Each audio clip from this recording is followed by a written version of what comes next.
Boa noite, meus amados. Paz do Senhor. A palavra que eu trouxe está lá em Gênesis 29, versículo 31. 31 ao 35. Vamos lá. Quando o Senhor viu que Lia não era amada, permitiu que ela tivesse filhos. Raquel, porém, era estéril. Lia engravidou e deu à luz a um filho. Chamou-o de Ruben, pois disse: O Senhor viu a minha infelicidade e agora meu marido me amará.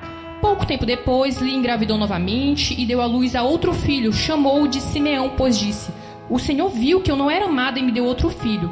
Lia engravidou pela terceira vez e deu outro filho. Chamou-o de Levi, pois disse: Certamente desta vez meu marido terá afeição por mim, pois lhe dei 3 filhos. Lia engravidou mais uma vez e deu à luz a outro filho. Chamou-o de Judá, pois disse: Agora louvarei ao Senhor. Então parou de ter filhos. Amém, queridos? Quando a irmã trouxe esse tema para mim sobre alegria, a nossa alegria que provém do Senhor, eu fiquei pensando sobre o que falar. E eu falei, mas gente, isso é tão clichê. É óbvio que a nossa alegria provém do Senhor, que nosso contentamento está nele, nossa satisfação está nele. Mas uma coisa, irmãos, que quando eu estava pensando sobre o que vim falar, de ontem para hoje, uma coisa surgiu dentro de mim, que é falar sobre aquilo que rouba a nossa alegria, que é o mal da comparação. Por que eu trouxe Lia como exemplo? Lia achava que a felicidade dela estava em ser amada no marido, e ela buscava isso. Naquela época, nós sabemos que quando uma mulher tinha muitos filhos, ela era muito abençoada. As pessoas diziam que ali o Senhor tinha abençoado aquela mulher, e aquilo era um sinal de sucesso, de prosperidade para as mulheres. Então ela pensava consigo: se eu der filhos ao meu marido, ele vai me amar, ele terá de me amar, como nós lemos aqui. Mas a gente vê que ela dá o primeiro e ela não recebe aquilo que ela queria. Ela dá o segundo e ela não recebe aquilo que ela queria. Ela dá o terceiro e ela vê que ela não vai ganhar a afeição do marido dela com filhos. Que ela pode fazer o que ela quiser, mas o marido dela não vai amar ela. E ela começa a se comparar com a irmã dela. Ela vê que, mas minha irmã nem tem filhos, meu marido ama mais ela. Como a gente vê durante a história. E a gente vê que do outro lado, do lado de Raquel, nós vemos uma mulher que tem o amor de seu marido, mas que não tem filhos. Então ela se compara com a irmã dela. Tanto que ela pega a sua serva e dá a ele: se deite com a minha serva, tem um filho com ele. E quando, enfim, a serva dela engravida, ela diz: venci a minha irmã. Mas ainda assim ela não está feliz. Porque aí começa uma disputa entre as duas para ver quem dá mais filhos. Então elas começam a se comparar e elas não são mais felizes.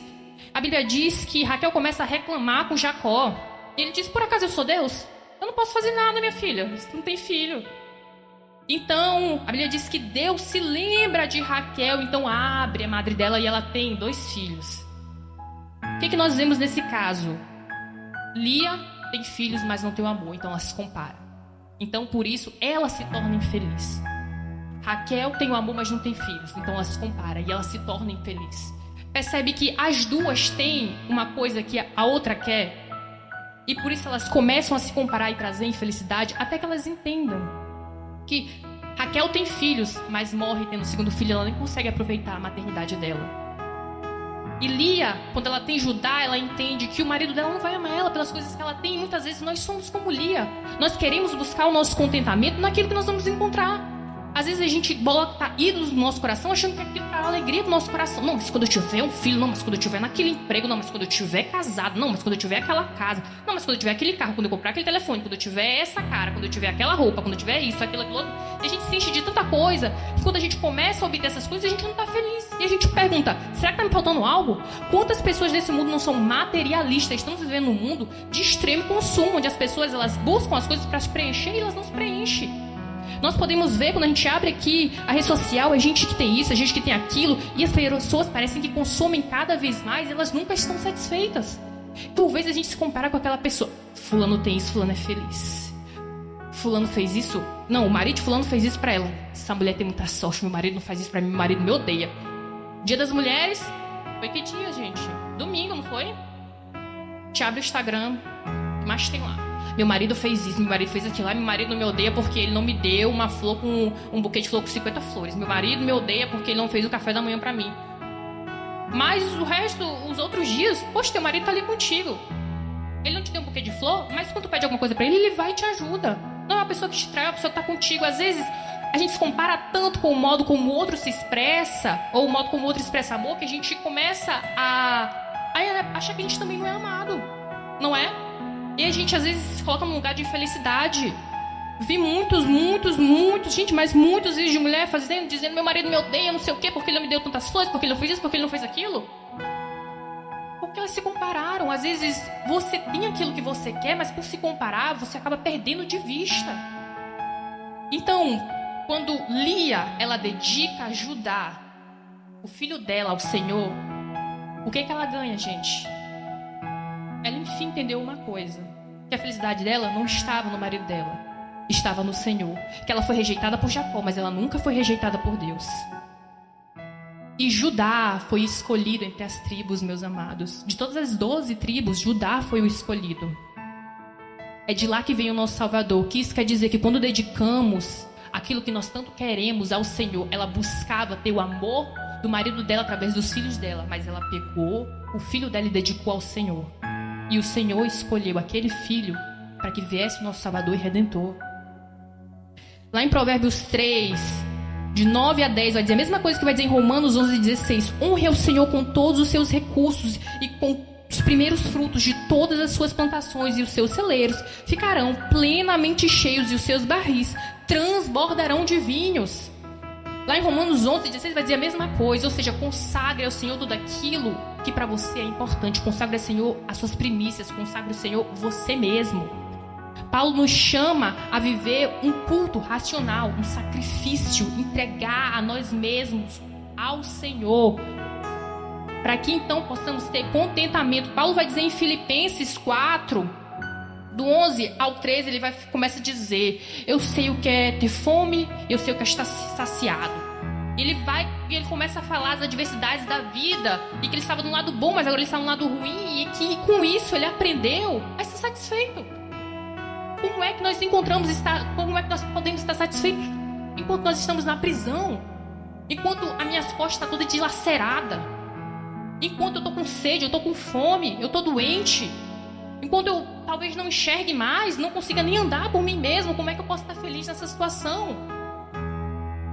E ele termina dizendo: tudo posso naquele que me fortalece. Poder, querido, não é sobre eu estou passando aqui uma dificuldade, mas daqui a pouco Deus vai levantar e Ele vai me dar tantos reais, Ele vai me dar um telefone do ano, Ele vai me dar um carro, Ele vai me dar uma casa, Ele vai me dar isso, aquilo outro. Não. Somos chamados a ter bênçãos, sim, espirituais, não é materiais. O Senhor pode te abençoar com algo material? Pode. Mas Ele te chama para isso? Não. Ele te chamou para ter bênçãos espirituais, para frutificar espiritualmente, não materialmente. Então, enquanto os nossos olhos estiverem nos outros, nós vamos nos comparar e vamos viver infelizes. Mas quando os nossos olhos estiverem no Senhor e nós dedicarmos tudo aquilo que nós queremos a Ele, nós seremos felizes. A palavra do Senhor vai dizer que de todas as coisas que nós devemos guardar o nosso coração, por 2 motivos. 1, porque dele procede fontes de vida, e 2, porque ele é enganoso. Então você não pode se apoiar no seu próprio entendimento. Não, eu sei. Não, disso aqui eu entendo. Não, eu já passei por isso, eu sei do que eu estou falando. Às vezes você cai. Às vezes o Senhor te testa naquilo que você tanto quer, para ver se você vai escolher Ele ou aquela coisa. E nós temos que escolher sempre o Senhor. Eu não estou dizendo que é fácil, querido. Eu não estou dizendo que é uma coisa simples. Eu não estou dizendo que todo mundo consegue passar de primeira. Não. Mas eu estou dizendo que é uma coisa que nós temos que fazer. Lia dedicou 3 vezes os filhos ao marido dela, para na 4ª vez ela entender que ela tinha que dedicar ao Senhor. Então que a gente entenda que a nossa alegria está no Senhor, que a nossa satisfação está no Senhor, e que nem sempre será feliz, e que nem sempre será alegre, que nem sempre a caminhada será bela. Não, somos chamados a carregar uma cruz. Por quê? Porque no final nós vamos ser crucificados. Paulo vai dizer que ele já não vive, porque ele já está crucificado com Cristo no madeiro. Então é para isso que nós somos chamados, para ser crucificado. E uma crucificação dói, querido. Dói demais. Mas nós temos que ser perseverantes. E nesse caminho precisamos amar tanto o Senhor, que quando a primeira martelada do prego colocarem na nossa pele, mesmo doendo, nós não podemos negar, porque o amor vai nos sustentar.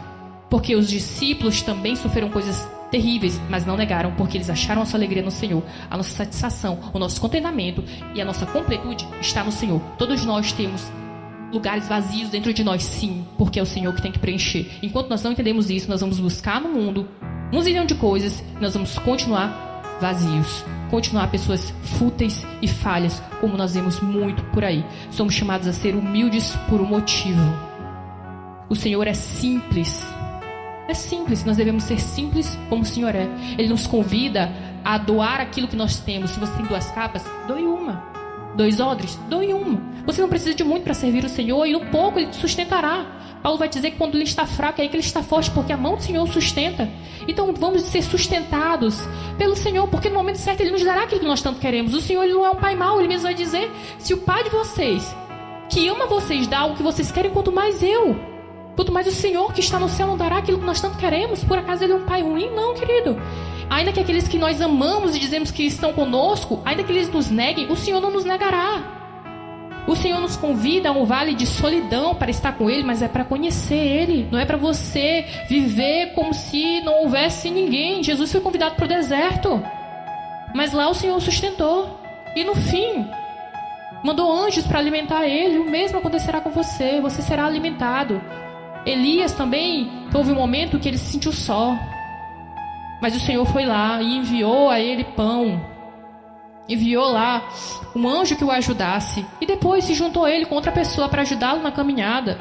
Se está difícil, peça ao Senhor que envie alguém para te ajudar, ou então peça que o Senhor mesmo caminhe com você, e peça que seja tão material, tão pesada, tão forte a presença dele, que você sinta alguém do seu lado, porque a presença do Senhor é impossível não sentir, queridos. Essa é a palavra que eu gostaria de deixar hoje. Também gostaria no final de fazer uma oração para que o Senhor nos ajude. Amém? Vamos fechar os olhos rapidinho. Uma oração breve, queridos. Senhor meu Deus, neste momento nos apresentamos a Ti, Senhor, porque sabemos como o nosso coração é falho, como os nossos desejos são corruptos, Senhor. Pedimos, Deus, a Ti que cure os traumas da nossa infância, que cure os traumas da nossa adolescência, que cure os traumas da nossa fase adulta. Senhor, toda a carência, meu Deus, que nós temos dentro de nós, que seja suprida por Ti. Senhor, todo amor que nos faltou quando nós éramos jovens, ou que nos falta agora, Senhor, que seja completado, transbordado pelo Teu amor. Deus, não precisamos de outra pessoa que não seja o Senhor. Nós não queremos outra pessoa que não seja o Senhor. E nesse momento, Senhor, te pedimos que o Senhor venha e nos preencha com Teu amor de tal forma, Deus, que não reste mais nada para preencher. Transborde todos nós, Senhor, com o Teu amor, e nos cure, nos transforme, Senhor, e nos prenda com laços de amor a Ti. Em nome do Senhor Jesus Cristo te pedimos, Deus, que venha tratar conosco nesta noite nas nossas dificuldades, porque nós entregamos ela a Ti. Em nome do Senhor Jesus Cristo. Amém, queridos.